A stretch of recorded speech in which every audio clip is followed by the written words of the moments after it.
Je suis Mohamed Olkouir, j'ai 44 ans, je suis citoyen français, résident dans la 9e circonscription des Français à l'étranger, plus précisément au Maroc et à Casablanca. J'ai une activité d'avocat, je suis inscrit au barreau de Paris, mais aussi au barreau de Tétouan au Maroc. Je suis un militant associatif, engagé notamment dans la défense des droits fondamentaux et des droits humains. Et enfin, à titre accessoire, j'ai une activité de chroniqueur radio.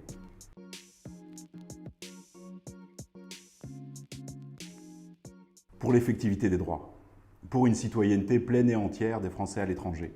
Mon activité et mes différents mandats d'élu local, depuis 2014 maintenant, m'ont permis de constater que nous, Français à l'étranger, sommes réellement traités comme des citoyens de seconde zone.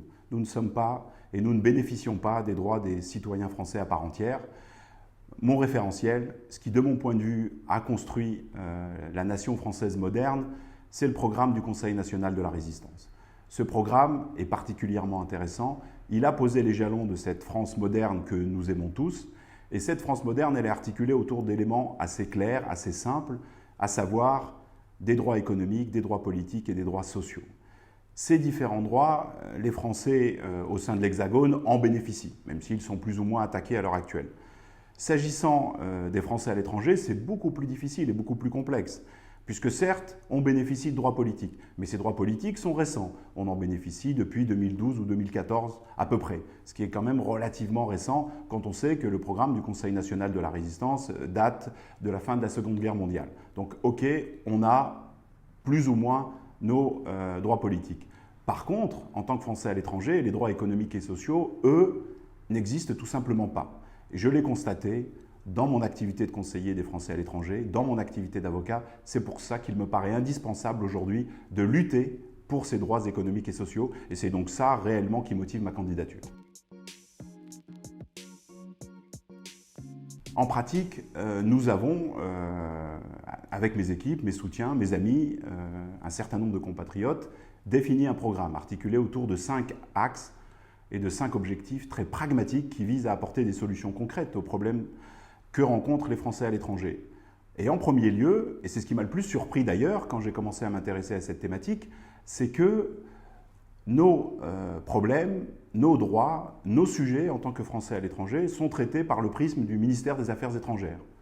Absolument pas par le gouvernement lui-même, notamment par le chef du gouvernement, mais par les Affaires étrangères. Et le ministère des Affaires étrangères, c'est un ministère tout à fait respectable, mais qui a vocation à traiter de l'extranéité, à traiter des problèmes concernant des étrangers, que ce soit des particuliers ou des États. Il n'a pas les moyens, la connaissance, l'empathie nécessaire pour traiter les problématiques des Français à l'étranger. Prenons cet exemple assez trivial. Si vous voulez jouer au football mais que vous le faites sur un terrain de tennis, ça va être très compliqué. Vous pouvez avoir toute la meilleure volonté du monde pour essayer de marquer des buts et de jouer au foot. Vous n'aurez pas de but, vous n'aurez qu'un filet et ce filet sera un obstacle.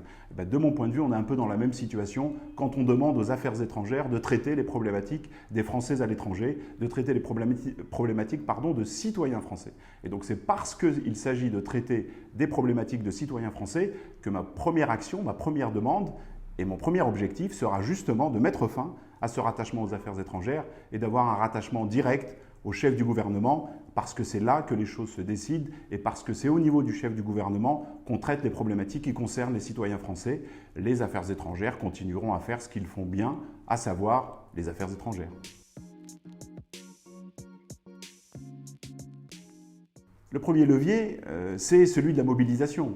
C'est que si, en tant que député de la 9e circonscription, vous pouvez vous prévaloir de l'appui, de l'adhésion à votre programme de plus de 150 000 Français à l'étranger, vous représentez quelque chose. Vous pouvez agir et vous pouvez influer sur les destinées de la nation.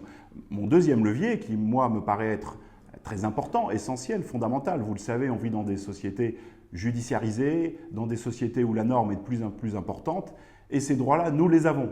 Je vous parlais du programme du Conseil national de la résistance, je peux les décliner à travers la Constitution, on peut les décliner à travers un certain nombre de règles et de textes qui existent en France et qui nous garantissent ces droits économiques et sociaux. Il suffit simplement aujourd'hui de les mettre en œuvre. Alors on les mettra en œuvre, au besoin, et je dois le préciser là, en tordant le bras à l'administration si c'est nécessaire, pour qu'elle soit en mesure de respecter la loi, de respecter le droit. Celles et ceux qui ont suivi ce qui s'est passé ces dernières années savent très bien, par exemple, s'agissant des motifs impérieux, qu'il nous a fallu recourir à la justice pour amener l'État français à respecter le droit le plus fondamental des Français à l'étranger, c'est-à-dire rejoindre la mère patrie, rejoindre le territoire national. D'autres, et ça concerne plutôt les initiés, mais il y a eu cette annulation par le Conseil d'État de ce décret sur la légalisation des actes étrangers. De la même manière, il s'agissait de rendre notre vie plus difficile, d'emmerder les Français, comme a pu dire quelqu'un. Cet emmerdement des Français, on ne l'accepte pas et on le remettra en cause, y compris à travers les voies et les moyens que nous permet la justice. Nous avons en France une justice efficace, une justice indépendante. Nous avons des magistrats qui accomplissent une œuvre de pacification et de respect des droits fondamentaux des citoyens français, qu'ils soient en France ou à l'étranger. Et c'est cet outil-là, c'est cette voie-là qu'en tant qu'avocat, mais aussi en tant que député, j'entends utiliser et mobiliser pour pouvoir obtenir et réaliser ces droits économiques et sociaux pour les Français à l'étranger. Non, cela ne suffit pas. Il faut voter pour moi dès lors que vous aurez confiance et que vous considérez que le programme et les objectifs que je mets en place sont dignes d'intérêt, sont ce qui permet de réaliser l'intérêt général de nos concitoyens. Et c'est cet élément, moi, sur lequel je veux insister. On a aujourd'hui des tendances très différentes. Certains travaillent pour l'intérêt particulier, le développement du privé. On a vu un certain nombre de problématiques de cette nature-là.